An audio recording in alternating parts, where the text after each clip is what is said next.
Current కోతలు, ఎరువుల కొరత, లైన్లో చెప్పులు పెట్టడం, గ్రామాలు సంక్షోభంలోకి పోవడం, పట్టణాల పరిపాలన పడికేసింది. కాంగ్రెస్ ప్రభుత్వ చేతిలో అన్ని వర్గాల ప్రజలు మోసపోయారు. స్థానిక సంస్థల ఎన్నికలు అయిపోగానే రైతు బంధును కాంగ్రెస్ ప్రభుత్వం ఖచ్చితంగా రద్దు చేస్తుంది. కాంగ్రెస్ పార్టీ మోసాలు ప్రజలందరికీ అర్థమయ్యాయి కాబట్టి ఆ పార్టీని ఇంకెవరు నమ్మే పరిస్థితిలో లేరు అని బీఆర్ఎస్ వర్కింగ్ ప్రెసిడెంట్ కేటీఆర్ అన్నారు. రాష్ట్రంలో ఎక్కడ కూడా ఇలా ఏ ఒక్క మనిషి కూడా సంతోషంగా లేడు. మీరు రైతుల కాడికి పోండి, రైతులు చెప్తున్నారు, ఖుల్లా చెప్తున్నారు, అన్న మోసం జరిగిపోయింది, తినే పల్లెంలో అన్నంలో మన్ను పోసుకున్నట్టు అయిపోయింది, మంచిగుంటిమి, రైతు బంధు వస్తుండే, రైతు బీమా వస్తుండే, టైంకి ఎరువులు దొరుకుతుండే, విత్తనాలు దొరుకుతుండే, పండించిన పంటకు గిట్టుబాటు ధర ఉంటుండే, పైసలు టైంకి వాడుతుండే, మంచిగా పొక్తాగుంటిమి, కళ్ళల కాడికి వచ్చి వడ్లు కొనుక్కపోదురు. ఇలా ఏం పరిస్థితి వచ్చింది? కొనటోడు లేడు, టైంకి ఎరువులు దొరకాయి. మళ్ళీ ఇప్పుడైతే మల్లేష్ గారు చెప్పినట్టు చెప్పులు లైన్లో చెప్పులు పెట్టుకొని ఇవాళ మళ్ళొకసారి ఆధార్ కార్డులు పెట్టి ఆధార్ కార్డు ఎగిరిపోకుండా దాని మీద బండ పెట్టి ఇంత కథ చేసే పరిస్థితి మళ్ళీ వచ్చింది. ఆనాటి రోజులు తెస్తారంటే నిజంగానే తెచ్చిండన్న వీడు, ఇదివరకు అప్పుడు ఎట్లున్నానో మళ్ళీ అదే రోజు వచ్చింది అని ఇలా రైతులు మొత్తుకుంటా ఉన్నారు. 2 లక్షల రుణమాఫీ అన్నాడు, 2 లక్షల రుణమాఫీ అన్నాడు. ఇక రుణమాఫీ కథ ఇప్పుడే అక్క చెప్పింది, చారాన కోడికి బారాన మసాలా అని గట్లనే ఉన్నది. 50,000 కోట్ల కాడ మొదలైంది రుణమాఫీ కథ.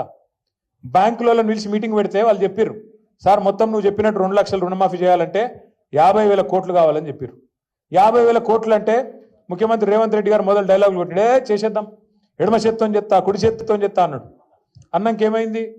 తెల్లారి వరకు అర్థమైంది, అబ్బో ఇదేదో ఉంది, మనం ఏదో నరికినం ఇష్టం వచ్చినట్టు, కానీ ఇక్కడ అట పరిస్థితి లేదు అనుకొని తెల్లారే 50,000 కోట్లని ఒకరోజు చెప్తారు, తెల్లారే ముఖ్యమంత్రి గారు ఇంకెక్కడో మాట్లాడుకుంటే చెప్పేసిండు, ఏమున్నదా ఒక్క సంవత్సరం కడుపు కట్టుకుంటే 40,000 కోట్లు ఇట్లా వస్తాయి, ఇట్లా వాడేస్తా, రుణమాఫీ చేస్తా అన్నాడు. తెల్లారి వరకే 10,000 కోట్లు మాయం. 40,000 అన్నాడు, పో 40,000 చేస్తాడేమో అనుకున్నాం. మళ్ళీ ఏమైందో క్యాబినెట్లో పెట్టిర్రు, క్యాబినెట్కి వచ్చే వరకు 31,000 కోట్ల రుణమాఫీ అన్నారు, మళ్ళీ 9,000 కోట్లు మాయం. ఆడికి వెళ్ళి అసెంబ్లీకి వచ్చింది బడ్జెట్లో పెడితే 26,000 కోట్లు, ఇంకో 5,000 కోట్లు మాయం. ఆ 26,000 కోట్లను అదన్ని ఇస్తాడా అనుకుంటే ఆఖరికి మొన్న బట్టి విక్రమార్క గారు మొన్న చెప్తున్నారు, ఎక్కడో బ్యాంకర్లకు ఇంగ్లీష్లో చెప్తున్నాడు, మనకు అర్థం కావద్దని. ఏమని? అరే మేము పైసలు ఇద్దాం అనుకుంటే 12-11,000 కోట్లు కూడా పడలేదా ఇంకా ఈ ఖాతాలల్లా అని. ఏడ మొదలైంది కథ? 50. ఆఖరికి ఇచ్చింది ఎంత? 11-12 అంటే ఎంత? చారానా కోడికి బారానా మసాలా గట్లున్నది ఇవాళ. అందుకే రైతులు ఇవాళ పిచ్చి కోపం మీద ఉన్నారు. రైతు బీమా లేదు, రైతు బంధు రాదు.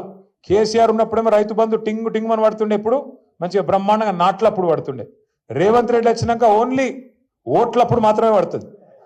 పార్లమెంట్కి ఒక తాప, ఇప్పుడు పంచాయతీ ఎలక్షన్ ఉంది కాబట్టి ఇంకోసారి మళ్ళీ 7. కాబట్టి ఇప్పుడు సౌండ్ మారింది, ఇదివరకు టింగు టింగు ఉంటే ఇప్పుడు టకీ టకీ అట సౌండ్ మార్చిండు రేవంత్ రెడ్డి.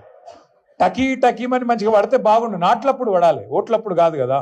నేను మీకు ఇవాళ చెప్తున్నా, రాసి పెట్టుకోండి, యాది పెట్టుకోండి. నేను చెప్తున్నా, కేసీఆర్ గారు ఆనాడు చెప్పిండి, నేను మళ్ళీ ఇవాళ చెప్తున్నా. కేసీఆర్ ఎలక్షన్లో అప్పుడు చెప్పిండు, కాంగ్రెస్ గెలిస్తే రైతు బంధుకు రామ్ రామ్ అవుతుంది అని చెప్పిండు. నేను ఇవాళ చెప్తున్నా, ఈ ఒక్క ఎలక్షన్ల గండం దాటిందంటే రైతు బంధు ఖచ్చితంగా ఎత్తేస్తాడు, ఖచ్చితంగా మనకి ఇయ్యడు, యాది పెట్టుకోండి. కాంగ్రెస్ వాళ్ళు ఆల్రెడీ డిసైడ్ అయ్యిండ్రు, క్యాబినెట్లో చర్చ అయ్యింది, మనం ఎట్లన్నా చెప్పి దీన్ని ఎత్తేయాలి, ఇది ఉంచితే మనం ఉండము. ఎందుకంటే ఎన్నిసార్లు పైసలు ఇచ్చినా కేసీఆర్కే పేరెత్తాంది, మనకు పేరు వస్తలేదు.